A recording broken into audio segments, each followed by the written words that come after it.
Okay, so I left us off here at 5/12 plus 1/12. Okay, so we hopefully, it didn't cut that video off too much, and you know that we can add these two together because they have the same denominator of 12. So we're going to take 5 plus 1, and we're going to add it, we're going to get 6. Okay, simple math.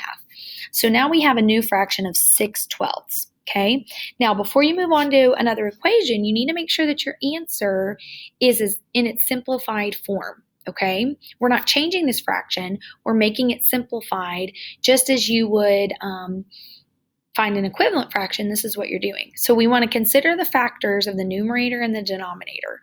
What are factors? Factors are numbers that when multiplied together give you whatever number you're considering.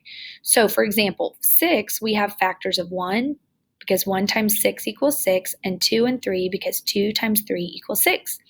For 12, we have factors of 1, because 1 times 12, 2 times 6, and 3 and 4 because 3 times 4 equals 12. Now, between these two numbers, what is your greatest common factor? Or what is the number that both of those have in common? Well, they have 2 and 3 and 6. All right, but 6 is your greatest common factor because it's your biggest. So we're going to take that 6 and we are going to divide both of these numbers by 6. So when I divide 6 by 6, I get what? I get 1. And when I divide 12 by 6, I get what? I get 2.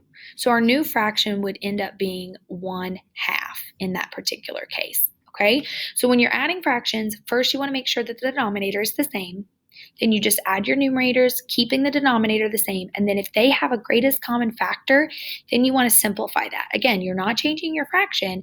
You're simply just making sure it's in its simplified form. 1/2 and 6/12 are still the same thing. Okay, so if you have any questions, feel free to email me. Make sure after you've watched these two videos that you go watch your Math Antics one and begin working on your Google Slides.